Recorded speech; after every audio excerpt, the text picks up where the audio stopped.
The chill autumn wind rattled the cracked window of Linda's cramped Brooklyn apartment, stirring the threadbare curtains.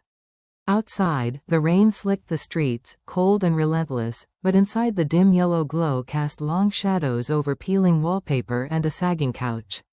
Linda sat cross-legged on the faded carpet, tracing her fingers over the jagged edges of a cracked mirror propped against the wall.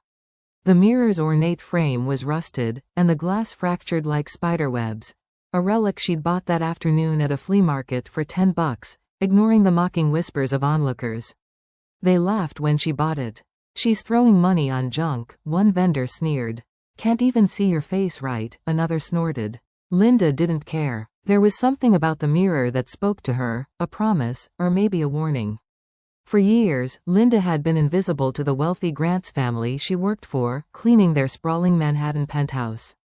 They treated her like dirt, a shadow to be stepped over.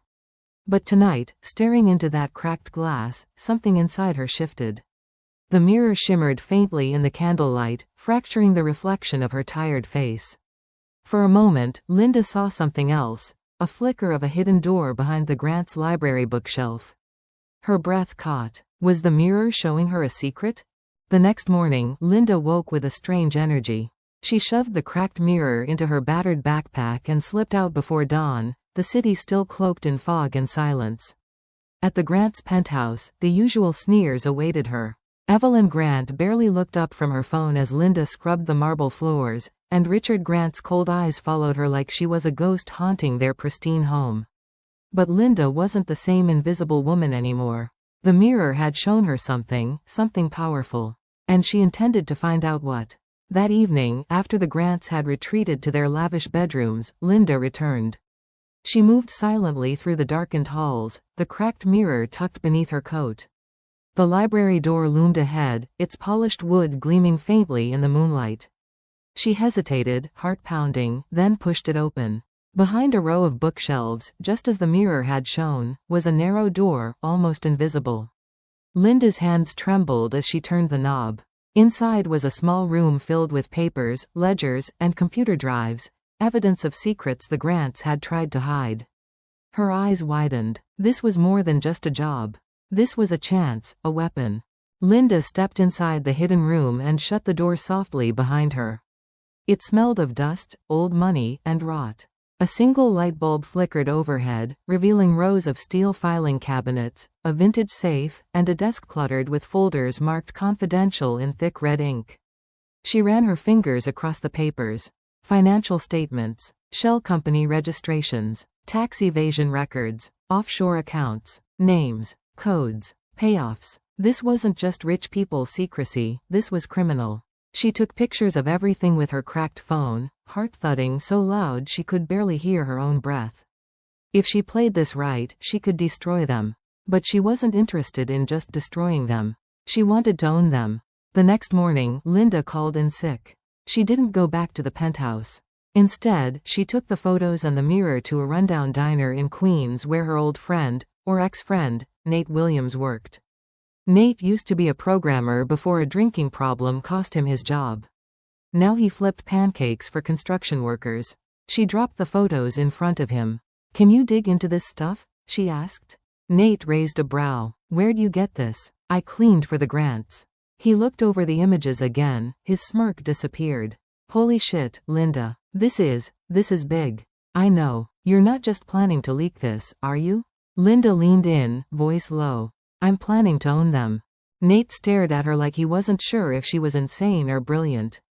"Linda, these people have lawyers.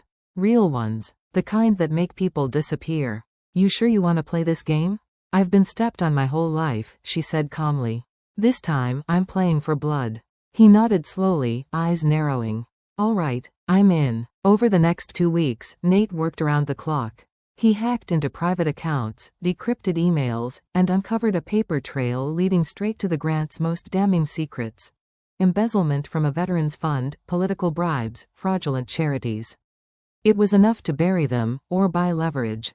Meanwhile, Linda changed. She wasn't the tired cleaning lady anymore. She moved differently, spoke differently, started wearing sleek thrifted clothes instead of her baggy uniform. She walked through the city with the cracked mirror still in her backpack, now her talisman, now her shield. Every night, she stared into it. And every night, it showed her something new, moments about to happen. Secrets yet to surface, moves she needed to make next. And she followed every one of them like scripture. A month later, Linda walked into the Grant family's charity gala in Manhattan. Not through the service entrance. Through the front. She wore a black dress she'd found in a vintage consignment store, altered by hand until it fit like armor. Her hair, once always tied back for practicality, now curled softly around her shoulders. A red lipstick completed the look, sharp, bold, unapologetic. Richard Grant glanced at her from across the ballroom. For a moment, he didn't recognize her. Then his face shifted. Confusion. Then disbelief. Then, unease. Linda? Evelyn's voice was cold as steel. What are you doing here? Linda smiled sweetly. Networking. The woman blinked. You shouldn't be. I'm not your maid anymore, Linda said, stepping closer. I'm your partner, whether you like it or not. She reached into her clutch and slid a flash drive into Richard's palm. You'll want to see what's on that. His hand closed around it automatically. Then she leaned closer. Unless you'd rather I give it to the press. Or the FBI. And just like that, the blood drained from his face. 2 days later, Richard Grant sat across from Linda at a cafe in Midtown. The same man who once told her to stay quiet and clean faster, now sweating into his designer suit. I don't know what you want, he said, eyes darting nervously to the crowded street outside. You want a payoff? Hush money? Linda stirred her coffee slowly. No, I want ownership. Ownership of what? 30% of your real estate fund, she said flatly. On paper. Legal. And retroactive salary for the past 3 years, reclassified as a consultant. Plus full healthcare and a condo in Brooklyn. I already picked it. You're blackmailing me. Linda leaned back in her seat. I'm giving you a choice. Lose 30% or lose everything. He didn't speak for a long time. Then, what do you really want, Linda? She looked him dead in the eye. I want to never clean another man's floor again. That night, she stared into the cracked mirror again. Only this time, she didn't see the future. She saw herself, no longer broken, no longer begging, but standing, tall, calm, untouchable. Within a month, Linda was listed on the board of Grant and Bell Real Estate Holdings as a silent partner. Of course, the press had no idea who she really was. On paper, she was Linda Carter, a private investor who had recently acquired shares through internal restructuring. No one dared ask questions. Richard made sure of that. But in the halls of power, whispers spread. Who was she? Where did she come from? Why did Richard Grant suddenly stop donating to politicians? And why had Evelyn Grant withdrawn from all public appearances? Behind closed doors, Linda was ruthless. She had Nate quietly leak select documents to journalists under fake names, just enough to get the authorities watching the Grants. She pushed for shady assets to be liquidated, cleaned their books, cut off their bribe channels. They couldn't fight back. They couldn't touch her, because she had everything, proof, power, and their fear. Evelyn tried once, cornered her in a private office at a board meeting. You think you've won? You'll always be a nobody, she hissed. You're still that girl who scrubbed puke off my bathroom floor. Linda didn't flinch. I remember, she said. And now I own the building. 1 year later, Linda stood in a high-rise condo overlooking the East River, the city lights flickering like stars spilled across asphalt. The place was hers, mortgage-free, deed signed, keys in hand. A far cry from the roach-infested basement apartment where it all began. The cracked mirror hung on the wall across from her bed. She hadn't looked into it in weeks. Not since she took full control of the Grants' remaining assets, sold off everything they owned, and disappeared them from polite society. Evelyn lived quietly in upstate New York now, far from Manhattan's elite. Richard was under federal investigation and bleeding money by the hour. Linda didn't need the mirror anymore. But tonight, something pulled her toward it. She sat down in front of it, the flicker of a single lamp illuminating her reflection, older, sharper, untouchable. And then the mirror moved. Just slightly. The cracks shifted. In them, she saw another girl.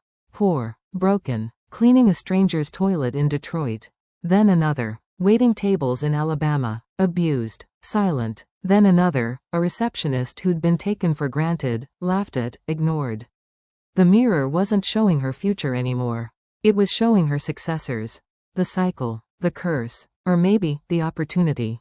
Linda stood up and gently took the mirror off the wall. She wrapped it in cloth and placed it in an old suitcase. The next morning, she boarded a bus heading west. Not to run, not to hide, but to find the next girl who needed it. And just like that, the woman they all laughed at became the one they feared most. She didn't just rewrite her fate, she rewrote the rules for everyone like her. And that cracked mirror? It's still out there, waiting for the next person who dares to see the truth behind the glass. If this story gave you chills, hit that subscribe button, because the next one might just leave you speechless. New stories drop every week, dark, twisted, and impossible to forget. So don't miss out.